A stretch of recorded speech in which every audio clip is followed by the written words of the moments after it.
નમસ્કાર વિદ્યાર્થી મિત્રો, Oxford school of science Amreli વતી હું સુતરિયા હિરેન આપનું હાર્દિક સ્વાગત કરું છું યુટ્યુબ ચેનલની અંદર. ગત વિડીયો લેક્ચરની અંદર ટેન્સની સામાન્ય માહિતી ઉપરાંત ધ સિમ્પલ પ્રેઝન્ટ ટેન્સ, હકાર, નકાર અને પ્રશ્નાર્થ આ ત્રણેય પ્રકારના ફોર્મેટ પ્રમાણે અને સિમ્પલ પ્રેઝન્ટ ટેન્સની અંદર કેવા પ્રકારના વાક્યો દર્શાવી શકાય, સિમ્પલ પ્રેઝન્ટ ટેન્સ શું છે વગેરે જેવી માહિતી આપણે આગળના વિડીયો લેક્ચરની અંદર મેળવી શીખી ગયા. હવે પછીના આજના આ વિડીયો લેક્ચરની અંદર આપ 11મા ધોરણના વિદ્યાર્થીઓને માટે ખાસ આગળ આપણે જે ટેન્સની ચર્ચા કરીએ છીએ એ જ પ્રમાણે આજે આપણે સિમ્પલ પાસ્ટ ટેન્સ જોઈએ. સિમ્પલ પાસ્ટ ટેન્સ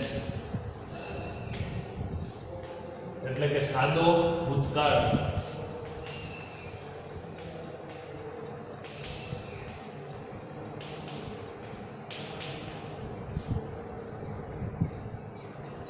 સાદા વર્તમાન કાળની જે ચર્ચા કરી, જેની અંદર રોજબરોજ થતી ક્રિયાઓ દર્શાવવા માટે, હર હંમેશને માટે થતી ક્રિયાઓ દર્શાવવા માટે, રોજિંદી ક્રિયાઓ દર્શાવવા માટે સાદા વર્તમાન કાળનો ઉપયોગ થાય છે.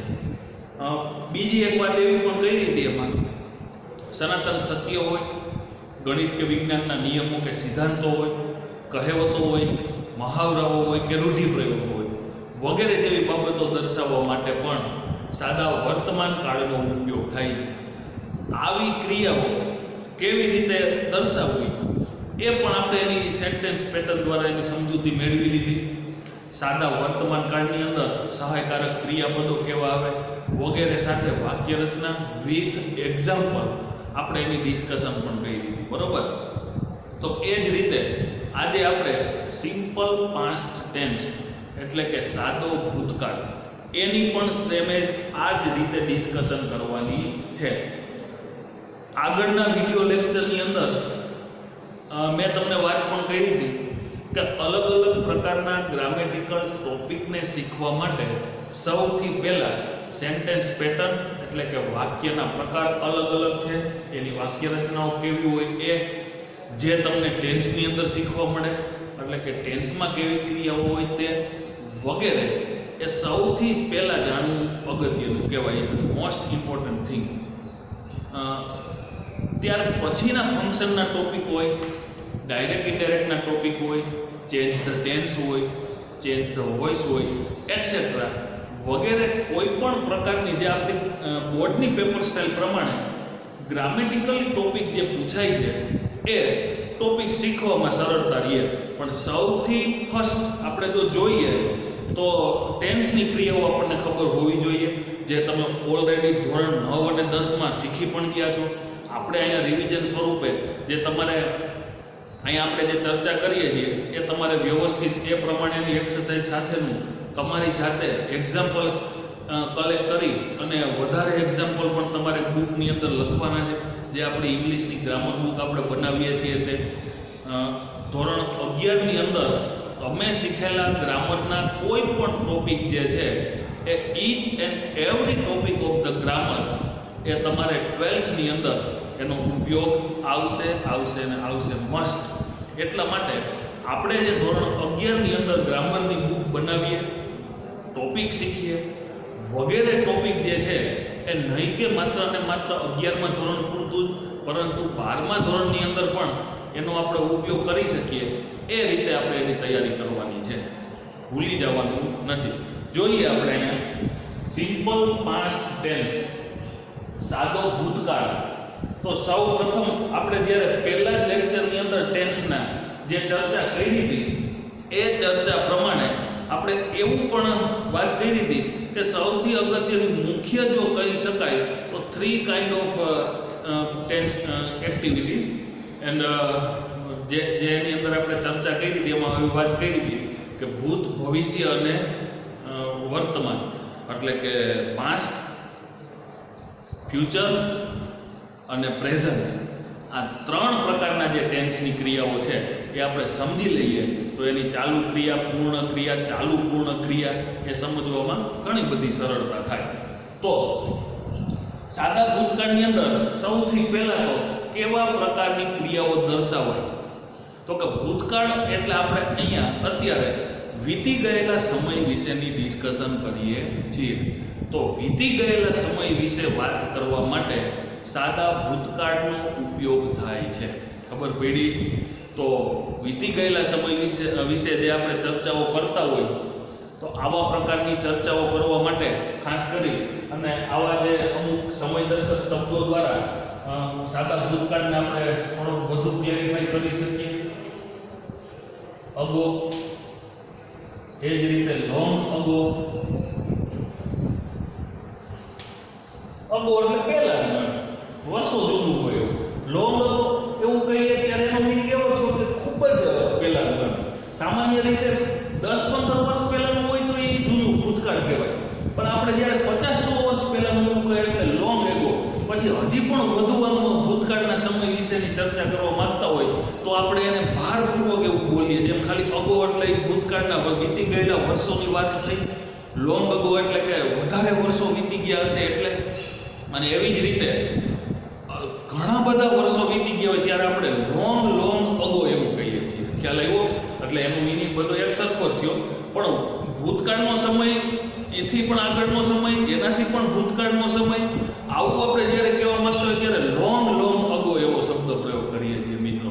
એટલા માટે આ બધા શબ્દો જે છે એ તમને ભૂતકાળની કોઈ પણ પરિસ્થિતિની વાત કરીએ છીએ. એટલે કે ભૂતકાળના કોઈ એક સમયમાં, એટલે કે વીતી ગયેલા સમયમાં, પણ એનો ચોક્કસ ટાઈમ આપણને ખબર ન હોય, પણ એ આપણે ઘણી બધી વખત એવું કહેતા હોય કે 5-10 વર્ષ થયા હશે એના, 50-100 વર્ષ તો પાકા એમ. તો આવું આપણે બોલતા હોય એટલે એનો મિનિંગ શું થયો કે ચોક્કસ પ્રકારે એક પરફેક્ટ ટાઈમનું ઇન્ડિકેશન નથી, એટલો ખ્યાલ છે કે વીતી ગયેલા સમયની વાત છે. તો આવી વીતી ગયેલા સમય વિશેની વાત કરવા માટે સાદા ભૂતકાળનો ઉપયોગ થાય છે. ઓકે, જેમ કે એમાં આપણે પછી વાર્તાઓ છે, એટલે કે વાર્તા અથવા તો સ્ટોરી કે જે આપણે ચર્ચા કરીએ છીએ, તો આ જે વાર્તાઓ હોય ને એ વીતી ગયેલા સમયની વાત હોય. એટલે વાર્તા કયો કે વીતી ગયેલો સમય કયો, એ બધું એક જ થયું. તો રિપોર્ટ રાઇટિંગ કરતી વખતે ભૂતકાળનો ઉપયોગ હોય છે. તો ઇન શોર્ટ એવું કહી શકાય કે વીતી ગયેલા સમય વિશેની વાત કરવા માટે સાદા ભૂતકાળનો ઉપયોગ થાય છે. જેમાં આપણે એના અમુક ચોક્કસ શબ્દો છે, પણ એવું જરૂરી નથી કે ભૂતકાળ વિશેની વાત કરવા માટે આવા સમયદર્શક શબ્દોનો ઉપયોગ હોય તો જ ભૂતકાળનું સેન્ટેન્સ કહેવાય. બરોબર? આ તો આપણે એને વધુ ક્લેરિફાઈ કરવા માટે દર્શાવીએ છીએ. એવી જ રીતે વંશ, કોઈ એક વખત, જ્યારે કોઈ પણ વાતની શરૂઆત એવી થતી હોય કે વંશ, બીજી રીતે એવું કહી શકાય વન્સ અપોન અ ટાઈમ. બરોબર? વન્સ એટલે પણ એ વીતી ગયેલો સમય એમ. વન્સ અપોન અ ટાઈમ એટલે કે કોઈ એક વખત એમ. એટલે આ જે વન્સ એવું કહી કોઈ એક વખત, એનો મિનિંગ એવો થાય. અહીં આપણે જ્યારે એવું બોલીએ કે કોઈ એક વખત, એટલે એનો મિનિંગ આપણને મગજમાં સીધું જ એવું થાય કે કોઈ સમય વયો ગયો તેની વાત કરી રહ્યું છે. તો આવી રીતે વન્સ અપોન અ ટાઈમ હોય, યસ્ટરડે હોય.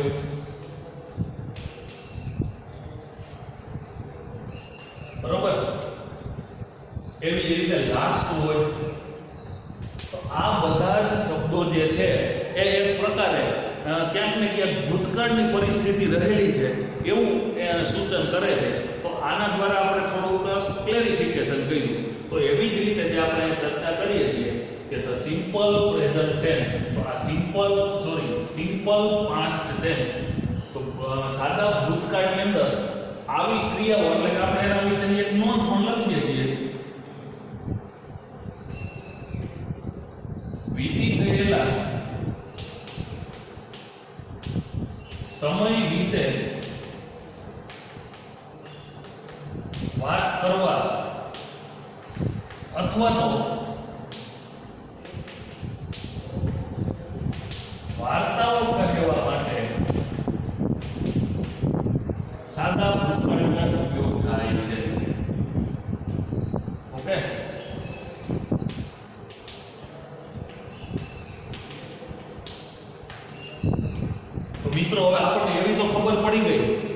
આપણી મધર ટંગ ગુજરાતીની અંદર વર્તમાન કાળ, ભૂતકાળ, ભવિષ્યકાળ આપણે સામાન્ય રીતે આપણી રૂટીન બોલચાલની ભાષાઓની અંદર ખૂબ જ સરળતાથી અને યોગ્ય રીતે દર્શાવી શકીએ છીએ. તો અહીંયા ઇંગ્લિશની અંદર પણ દર્શાવવા માટે આગળ પણ આપણે ચર્ચા કરી હતી કે સૌથી મોસ્ટ ઇમ્પોર્ટન્ટ વોકેબ્યુલરી કે શબ્દ ભંડોળ આપણી પાસે હોવું જોઈએ. અને બીજી જો વાત કરીએ તો ટેન્સની, ગ્રામરની, વાક્ય રચનાઓનો આપણને યોગ્ય ખ્યાલ હોવો જોઈએ. બરોબર? તો આપણે અહીંયા એ તો વાત કરી લીધી કે સાદા ભૂતકાળમાં કેવી ક્રિયાઓ હોય, પણ આ ક્રિયાઓ કેવી રીતે દર્શાવવી, how we can indicate the simple past tense. તો એના માટે આપણે એની સેન્ટેન્સ પેટર્ન જોવી પડે. સૌથી પ્રથમ તો હકાર, નકાર અને પ્રશ્નાર્થ આ ત્રણેય પ્રકારના વાક્યોનો ખ્યાલ ચોક્કસ હોવો જોઈએ. અને દરેકે દરેક ટેન્સની અંદર હકાર, નકાર, પ્રશ્નાર્થ એ વાક્ય આપણે શીખવાના છે અને એની જ પેટર્ન શીખવાની છે અને ગોખવાનું નથી પણ સમજવાનું છે.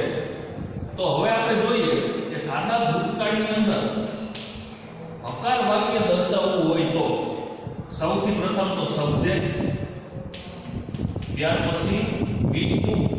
V2 એટલે પાસ્ટ ટેન્સનું રૂપ. પાસ્ટ ટેન્સનું રૂપ એટલે કે સાદા ભૂતકાળનું રૂપ. મિત્રો, તમે ધોરણ 9 અને 10 ની અંદર પણ શીખી ગયા છો ક્રિયાપદના અલગ અલગ પ્રકારના ફોર્મ એટલે કે ક્રિયાપદના રૂપો એવું કહેવાય. જેમાં એવું શીખાજો કે V1, V2, V3. તો V1 એટલે ક્રિયાપદનું મૂળ રૂપ અને એવી જ રીતે V2 એટલે ક્રિયાપદનું ભૂતકાળનું રૂપ, પાસ્ટ ટેન્સનું રૂપ અને એવી જ રીતે V3 એટલે પાસ્ટ પાર્ટિસિપલ એટલે કે ક્રિયાપદનું ભૂત કૃદંતનું રૂપ. તો મિત્રો, આજે જ્યારે અહીંયા સિમ્પલ પાસ્ટ ટેન્સની અંદર V2 ની આપણે અહીંયા ચર્ચા કરી એટલે કે V2 એવું મૂકવાનું આવે છે. તો અહીંયા પહેલી ફરજ તમારી એ બને કે તમારે ક્રિયાપદના રૂપો પાકા કરવા પડે.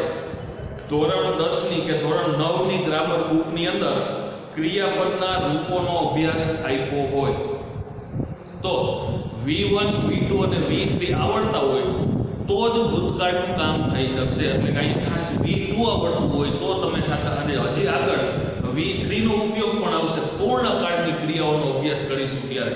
એટલે અત્યારથી જ હવે તમારે એક વખત તમને ઘણા બધા રોજબરોજની અથવા તો ગ્રામરનો ઉપયોગ તમે શીખતા હોય, ગ્રામરનો અભ્યાસ કર્યો હોય અત્યાર સુધીમાં, ત્યારે V1, V2, V3 નો અભ્યાસ કર્યો જ હોય છે. પણ જો આપ વિદ્યાર્થી મિત્રો ભૂલી ગયા હોય તો વ્યવસ્થિત સ્વરૂપે તમારે એને એક વખત પાછા તૈયાર કરવા પડશે, રિફર કરવા પડશે, રિવિઝન કરવું પડશે. તો હું તમને વિદ્યાર્થી મિત્રોને ખાસ જણાવું છું કે જો તમને ન આવડતા હોય તો વ્યવસ્થિત રૂપે પહેલા તો તમારે તૈયાર કરવા પડશે. બરોબર? ત્યાર પછી ઓબ્જેક્ટ એટલે કે કર્મ અને અન્ય શબ્દ એટલે કે અધર વર્ડ્સ. ઓકે, તો તમે આટલા અભ્યાસ ઉપરથી આપણે સિમ્પલ પ્રેઝન્ટ શીખ્યા અને સિમ્પલ પાસ્ટની અહીંયા વાત કરીએ છીએ. તો ત્યારે તમને એવો ખ્યાલ આવી ગયો. આવી જ વાત તમે સિમ્પલ પ્રેઝન્ટમાં પણ જોયું હતું કે સિમ્પલ પ્રેઝન્ટ ટેન્સની અંદર હકાર વાક્ય હોય ત્યારે સહાયકારક ક્રિયાપદ એટલે કે હેલ્પિંગ વર્બ હોતું નથી. તો એ જ પરિસ્થિતિ અહીંયા સાદા ભૂતકાળમાં જ છે કે સાદા ભૂતકાળની અંદર પણ જ્યારે હકાર વાક્ય હોય ત્યારે હેલ્પિંગ વર્બ હોતું નથી. ઓકે, આ પરિસ્થિતિ મેં તમને અહીંયા રિવાઇન્ડ એટલા માટે કરાવી છે કે બધા જ કાળ તમે જુઓ તો એની વાક્ય રચનાનો અભ્યાસ કરશો તો સિમ્પલ પ્રેઝન્ટ ટેન્સનું હકાર વાક્ય ખાસ યાદ રાખજો. આ વસ્તુ તમને ઘણું બધું શીખવશે. ડાયરેક્ટ ઇનડાયરેક્ટ ની અંદર પણ આ વાક્યમાં તમને ઘણું બધું શીખવા મળશે. સાદા વર્તમાન કાળના હકાર વાક્યમાં અને સાદા ભૂતકાળના હકાર વાક્યમાં સહાયકારક ક્રિયાપદ એટલે કે હેલ્પિંગ વર્બ હોતું નથી. બાકી કોઈ પણ પ્રકારના ટેન્સની અંદર હકાર, નકાર કે પ્રશ્નાર્થ પેટર્ન તમે ચેક કરશો તો બધા જ સેન્ટેન્સની અંદર ટેન્સ પ્રમાણે, વાક્ય પ્રમાણે એમાં હેલ્પિંગ વર્બ એટલે કે સહાયકારક ક્રિયાપદ આપવામાં આવેલું હશે. ઓકે, હવે જ્યારે નકાર વાક્ય જો ત્યાર પછી સાદા ભૂતકાળની અંદર નકાર અને પ્રશ્નાર્થ વાક્ય બનાવવા માટે સહાયકારક ક્રિયાપદ એટલે કે did નો ઉપયોગ થશે. આ did છે એ do અને does નું એટલે કે સાદા વર્તમાન કાળની અંદર તમે શીખી ગયા છો do અને does એનું V2 છે. આ did ખબર પડી કે ન સમજાણું?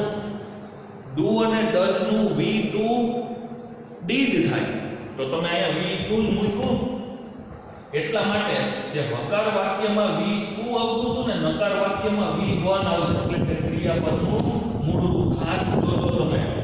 વિદ્યાર્થી મિત્રો હજી પણ તમને કહું છું કે મોટા ભાગના વિદ્યાર્થીઓ V2 નકાર અને પ્રશ્નાર્થમાં પણ મૂકે છે સાદા ભૂતકાળની વાત થતી હોય ત્યારે. તો આ સૌથી અગત્યની નોંધનીય નોટિસ કે આ વિદ્યાર્થી મિત્રોને નોંધવી પડે એવી બાબત છે કે હકાર વાક્યમાં V2 છે, નકાર અને પ્રશ્નાર્થમાં V1 હશે. ઓકે, ઓબ્જેક્ટ, કર્મ અને અન્ય શબ્દ. બરોબર. હવે પ્રશ્નાર્થ જોઈએ તો પ્રશ્નાર્થ વાક્યમાં did વાક્યની શરૂઆતમાં આવશે, ત્યાર પછી સબ્જેક્ટ આવે કર્તા, ત્યાર પછી V1 કર્મ એટલે કે ઓબ્જેક્ટ અને અન્ય શબ્દ એટલે કે અધર વર્ડ્સ. ઓકે, જો WH હોય પ્રશ્નાર્થ વાક્ય તો did પહેલા WH શબ્દ આવે. who, whom, whose, which, why, when, where એ આપણે આગળ પણ શીખી ગયા. WH પ્રશ્નાર્થ વાક્ય હોય તો એમાં જે તે WH શબ્દ did પહેલા આવે. એવી રીતે પ્રશ્નાર્થ વાક્ય વર્તમાનની અંદર do does પહેલા આવે. બરોબર. આ એક ચોક્કસ ફોર્મેટ છે અને એ પ્રમાણે આપણે કામ કરવાનું થાય. તો મિત્રો આટલા ઉપરથી હું તમને એ પણ નોંધ લખાવું છું જે તમારે આ બોર્ડ ઉપર જે પણ કંઈ કામ કરી રહ્યો છું એ બધું તમારે છેલ્લે એટલે આ પૂરું થાય ત્યારે વિડિયો બટન પોઝ કરી અને બધું જ તમારે ગ્રામર બુકમાં ઉતારી લેવાનું. ઓકે, નોંધ કેવી લખી શકાય કે સાદા ભૂતકાળમાં નકાર અને પ્રશ્નાર્થ વાક્ય બનાવવા માટે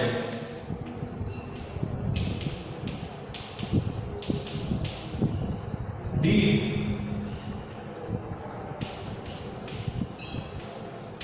સહાયકારક ક્રિયાપદનો ઉપયોગ થાય. Okay, now you can clear that. તો હવે આપણે આ પ્રમાણે આ વાક્યને રિલેટેડ સાદા ભૂતકાળનું સૂચન કરતા હોય એવા એક્ઝામ્પલ જોઈએ. I played cricket yesterday.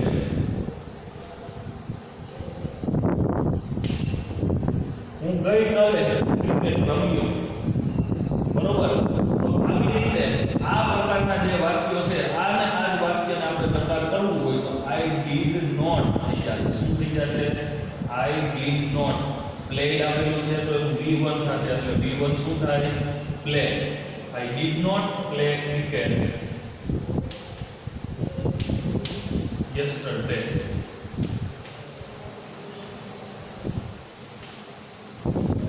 Okay, પ્રશ્નાર્થ વાક્યનું એક્ઝામ્પલ જોઈએ. Did you write? Did you write an essay last night?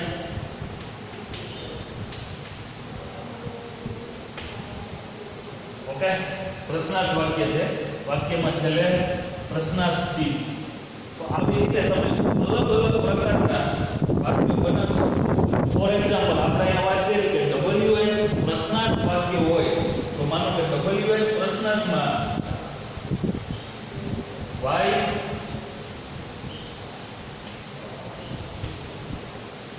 did you get up?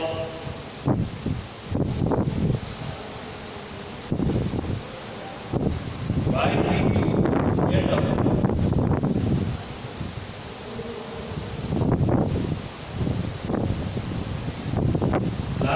થાય. આવી રીતે તમે સાદા ભૂતકાળનું સૂચન થઈ રહ્યું હોય એ પ્રકારના વાક્યો દર્શાવી શકો. બરોબર? તો આના ઉપરથી તમને એટલું ક્લિયર થઈ ગયું હશે. બીજું, માત્ર ને માત્ર તમારે એક બીજી પ્રેક્ટિસ એ કરવાની છે, જેમ અહીંયા 4 વાક્ય મેં દર્શાવ્યા છે એ પ્રમાણે તમારે બીજા હજી પણ 5-6 વાક્ય તમારી જાતે વિચારી અને સાદા ભૂતકાળનું સૂચન થયેલું હોય આ વાક્ય રચના પ્રમાણે અને બીજા અહીંયા જે એક્ઝામ્પલ આપેલા છે એ પ્રમાણેની તમારે એક પ્રેક્ટિસ કરવાની છે. ઓકે? તો ખાસ દરેક વિદ્યાર્થી મિત્રો જે મેં કીધું છે એ પ્રમાણેની એક યોગ્ય રીતે પ્રેક્ટિસ પણ કરશે. રેડી? હવે આપણે નેક્સ્ટ લેક્ચરમાં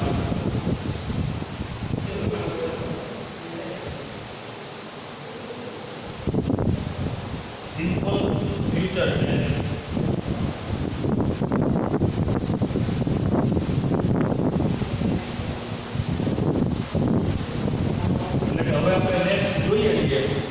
વિડીયો બટન પોઝ કરી અને બોર્ડ ઉપર લખવામાં આવેલી તમામ પ્રકારની સિમ્પલ પાસ્ટ ટેન્સની માહિતી તમે તમારી ગ્રામર બુકમાં ઉતારી લેશો.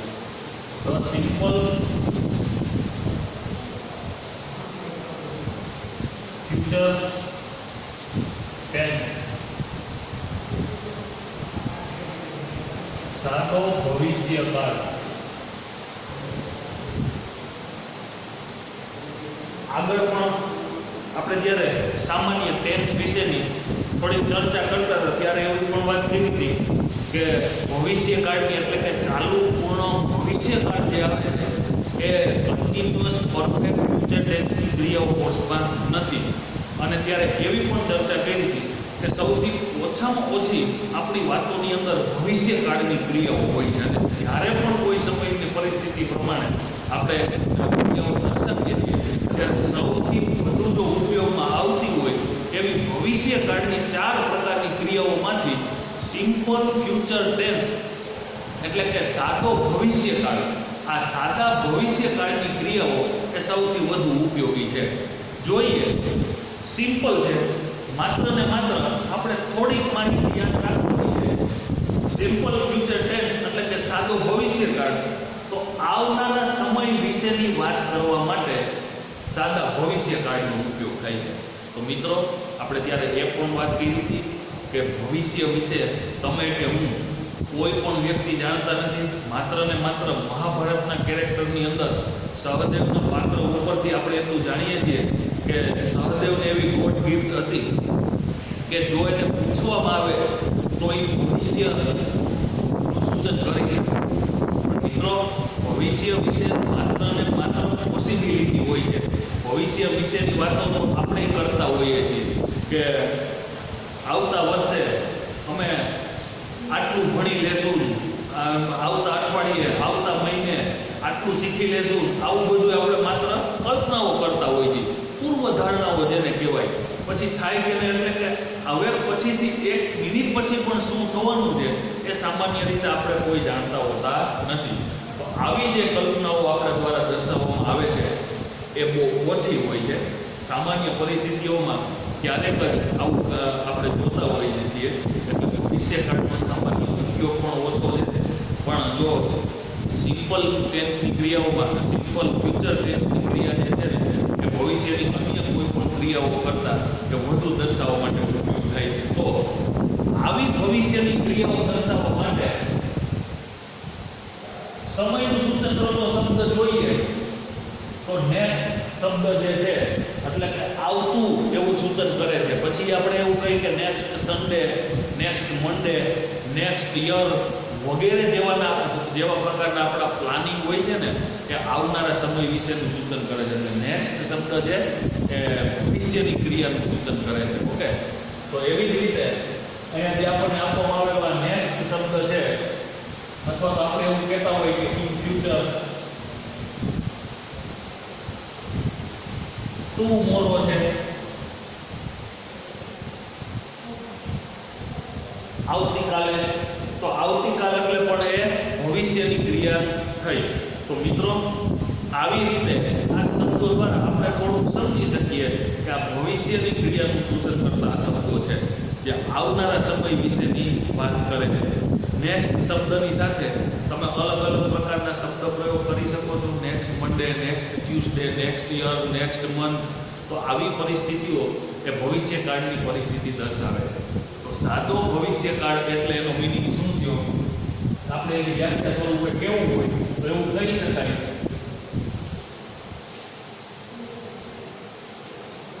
આવનારા સમય વિશે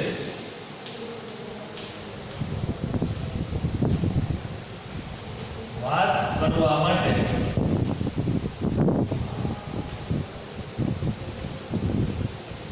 ભવિષ્યકાળનો ઉપયોગ થાય છે. એટલે કે જે સમય હજી આવવાનો બાકી છે, જેના વિશે મને કે તમને કોઈ પણ વ્યક્તિને ખબર નથી, એવો સમય એટલે ભવિષ્યનો સમય. ઓકે, તો ભવિષ્યકાળ વિશે આટલી જ માહિતી થઈ. આવનારા સમય વિશેની વાત કરવા માટે કે જે સમય હજી આવવાનો બાકી છે એવા સમય વિશેની વાત કરવા માટે સાદા ભવિષ્યકાળનો ઉપયોગ થાય. તો મિત્રો, આવો સાદો ભવિષ્યકાળ જે છે એના વાક્યને દર્શાવવા માટે શેલ અને વિલનો ઉપયોગ થાય, જે ભવિષ્યકાળના ટુ બી ના રૂપ છે. આપણને કોઈ ટુ બી ના રૂપ વિશેની કોઈ માહિતી પૂછે તો આપણે એટલું કહી શકીએ કે જો એવું પૂછવામાં આવે કે ટુ બી ભવિષ્ય, તો એનું મીનિંગ શું થાય? શેલ અને વિલ. ઓકે, એવી જ રીતે ટુ બી વર્તમાન, આ આપણને ખબર હોવી જોઈએ. સહાયકારક ક્રિયાપદો તો લોટ્સ ઓફ છે. કાળ પ્રમાણે અલગ અલગ પ્રકારના સહાયકારક ક્રિયાપદો મુકાઈ પડે, પણ આપણને જ્યારે એવું પૂછવામાં આવે ટુ બી ક્રિયાપદના રૂપ ક્યાં ક્યાં, તો ટુ બી ક્રિયાપદના રૂપ વિશે આપણે એવું કહી શકીએ કે shall, will, am is, are, was, were. પણ જો એવું પૂછવામાં આવે કે ટુ બી ભવિષ્યકાળના રૂપ, તો કે શેલ અને વિલ. એવી જ રીતે ટુ બી વર્તમાન કાળના રૂપ, તો કે એમ ઇઝ અને આર. અને જો એવી જ રીતે ટુ બી ભૂતકાળ એવું પૂછવામાં આવે ત્યારે શું અર્થ થાય? વોઝ અને વેર. ક્યુ ક્રિયાપદ ક્યારે મુકાય એ તો આપણે અલગ અલગ કાળની અંદર શીખવાના છીએ, અને ક્યુ ટુ બી નું ક્રિયાપદ કેવા પ્રકારના સબ્જેક્ટ સાથે મુકાય એ આપ વિદ્યાર્થી મિત્રો પણ સારી રીતે જાણો છો.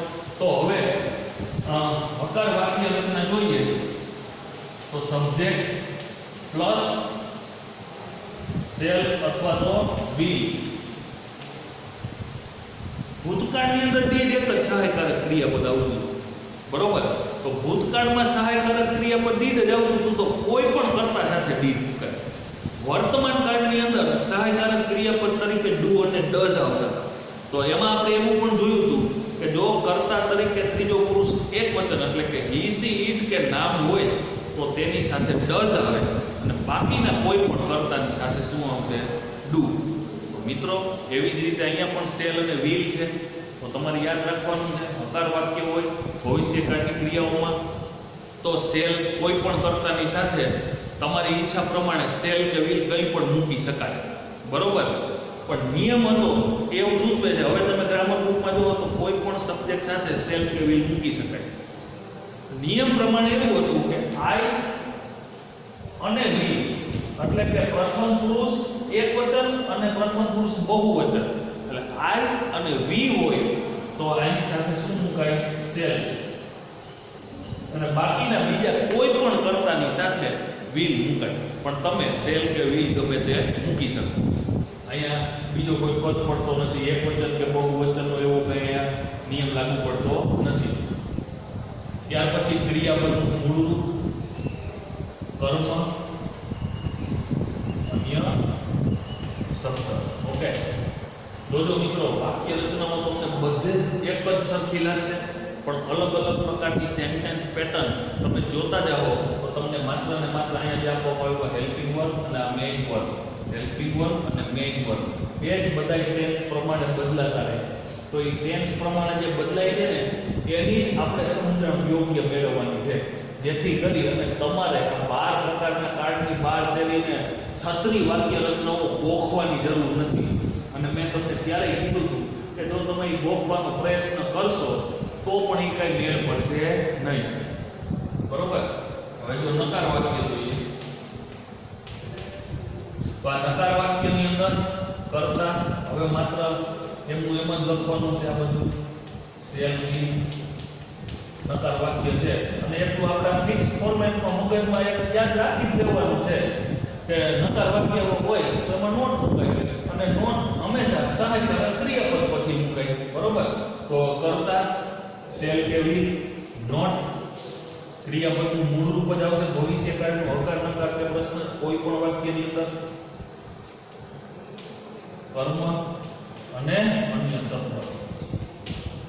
તો મિત્રો V1 નો ઉપયોગ તો ઘણો એવો પણ તમે અહીંયા સુધીમાં જુઓ કુલ 5 પ્રકારના ક્રિયાપદ આવે. V1 એટલે કે ક્રિયાપદનું મૂળ રૂપ, V2 એટલે કે ક્રિયાપદનું ભૂતકાળનું રૂપ, V3 ક્રિયાપદનું ભૂત કૃદંતનું રૂપ, V4 એટલે કે ક્રિયાપદનું ing વાળું રૂપ અને પાંચમું ક્રિયાપદ s કે es વાળું ક્રિયાપદ. તો એમાંથી તમે અત્યાર સુધીમાં V1 V2 આવી ગયું અને s કે es વાળું આવી ગયું. બરોબર. તો યાદ રાખી લો બે નિયમો તમને એવી પણ સામાન્ય માહિતી આપી દઉં કે જો સાદા વર્તમાન કાળનું વાક્ય હકાર હોય, કર્તા તરીકે ત્રીજો પુરુષ એકવચન હોય તો જ ક્રિયાપદના છેડે s કે es મુકાય. હવે આ ક્રિયાપદ તમારે અન્ય કોઈ પણ જગ્યાએ લઈ મૂકવું પડે એટલું યાદ રાખી લો. એક જ જગ્યાએ એનો ઉપયોગ હતો સાદા વર્તમાન કાળમાં. માઇન્ડેડ? ખ્યાલ આવ્યો? બીજે કોઈ પણ જગ્યાએ s કે es વાળું ક્રિયાપદ હવે અત્યાર સુધીમાં એના સિવાય કંઈ આવ્યું નથી અને હજી પણ આગળના ટેન્સ શીખીશું ત્યારે આવશે પણ નહીં. બીજો નિયમ ક્રિયાપદનું ભૂતકાળનું રૂપ. હમણાં જ આપણે સાદા ભૂતકાળમાં શીખી ગયા તો એટલું એ પણ યાદ રાખી લેજો કે સાદા ભૂતકાળના હકાર વાક્યમાં આપણે V2 મૂક્યું. હવે બીજે એક પણ કાળની ક્રિયાઓમાં V2 નો ઉપયોગ આવશે નહીં. તો હવે મિત્રો આપણે જોઈએ ને આ V1 નો ઉપયોગ તો જોયો આપણે વર્તમાનમાં આવ્યો, ભૂતકાળમાં આવ્યો, સાદા ભૂતકાળમાં આવ્યો, ભવિષ્યકાળમાં દરેક પ્રકારના સેન્ટેન્સની અંદર એનો ઉપયોગ આવી ગયો. હજી આગળ કોઈ પણ ઉપયોગ આવશે એમાં ing વાળા ક્રિયાપદ આવશે અને V3 આવશે. બરોબર. પ્રશ્નાર્થ જોઈએ.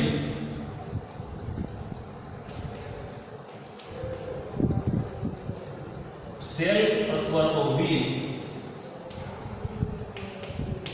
વાક્યની શરૂઆતમાં, ત્યાર પછી subject.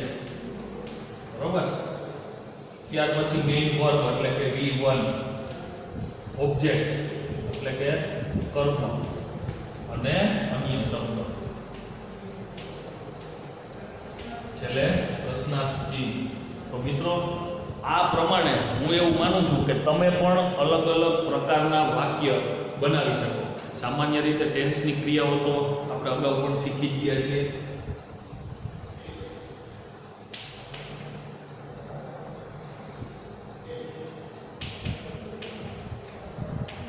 I will go to Rajkot next Sunday. બરોબર.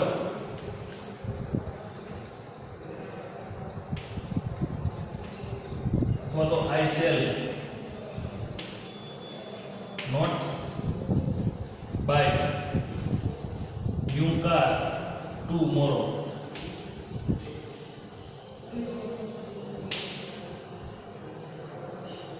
એવી જ રીતે આપણે પ્રશ્નાર્થ વાક્ય જોયું તો will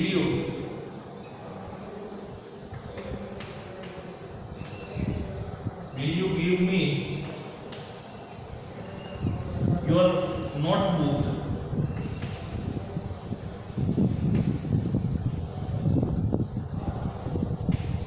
next Sunday? બરોબર. આ રીતે તમે વાક્ય રચનાને ફોલો કરતા કરતા યોગ્ય રીતે એનો અર્થ નીકળતો એ પ્રમાણેના વાક્ય જે છે એ લખી શકો. They will learn N English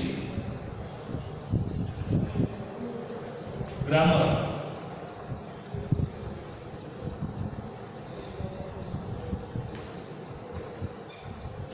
next month.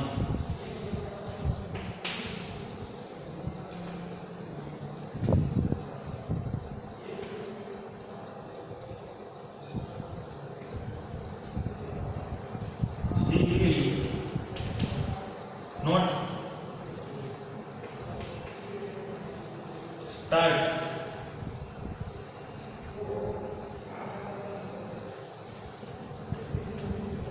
lesson. હવે જો આ રીતનો કોઈ પણ સમયદર્શક શબ્દ પણ ન આપવામાં આવ્યો હોય તો પણ આ રીતનું વાક્ય તૈયાર થાય. તો આટલા વાક્ય જો તમે સમજી શકો છો તો સિમ્પલ કે હવે પછીના વધારેના વાક્ય તમારે લખવા હોય તો પણ તમે જો યોગ્ય રીતે ટેન્સ સમજ્યા હોય અને વોકેબ્યુલરી આવડતા હોય એટલે કે અલગ અલગ પ્રકારના ક્રિયાપદો આવડતા હોય તો ખૂબ જ સરળતાથી તમે આગળ આ કામ કરી શકો. તો આપણે મિત્રો ટેન્સની ક્રિયાઓમાં ત્રણેય પ્રકારના સિમ્પલ ટેન્સની ક્રિયાઓ સારી રીતે શીખી ગયા. પાર્ટ 1 ની અંદર સિમ્પલ પ્રેઝન્ટ ટેન્સ શીખી ગયા અને ટેન્સ શું છે એના વિશેની આપણે ઇન્ફોર્મેશન ગ્રહણ કરી. સેકન્ડ પાર્ટની અંદર સિમ્પલ પાસ્ટ અને સિમ્પલ ફ્યુચર ટેન્સ વિશેની વાત કરી. મેઇન સિમ્પલ ટેન્સની ક્રિયાઓ હોય છે. જો તમે સિમ્પલ ટેન્સની ક્રિયાઓ ત્રણેય વ્યવસ્થિત સમજી ગયા છો તો હવે પછી તમને એની કન્ટિન્યુઅસ ટેન્સની ક્રિયાઓ એટલે કે કન્ટિન્યુઅસ પ્રેઝન્ટ, કન્ટિન્યુઅસ પાસ્ટ અને કન્ટિન્યુઅસ ફ્યુચર ટેન્સને સમજવામાં ઘણી બધી સરળતા થશે. અને આ સમજાઈ ગયા પછી એની તમને સામાન્ય માહિતી જ આપવી પડે અને સામાન્ય માહિતી પણ એટલા માટે કે તમે સેકન્ડરીની અંદર શીખી ગયા છો. તો હવે આપણે નેક્સ્ટ પાર્ટની અંદર ઝડપથી કન્ટિન્યુઅસ ટેન્સની માહિતી એટલે કે ત્રણેય પ્રકારના કન્ટિન્યુઅસ ટેન્સ શું છે એના વિથ એક્ઝામ્પલ સાથે આપણે માહિતી મેળવશું.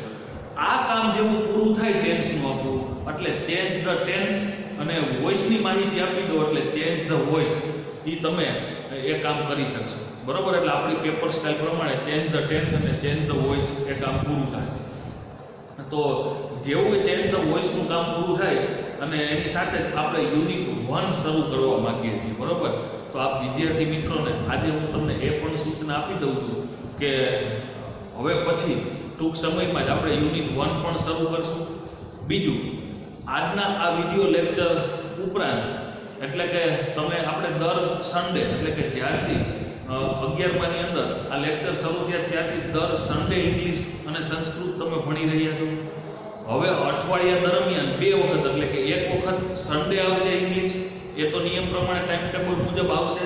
પણ હવે ત્યાર પછી વચ્ચે બુધવારે પણ ઇંગ્લિશનો એક લેક્ચર આવશે જેથી કરી અને આપણે આપણું કામ થોડુંક કોર્સ પ્રમાણે આગળ વધારી શકીએ.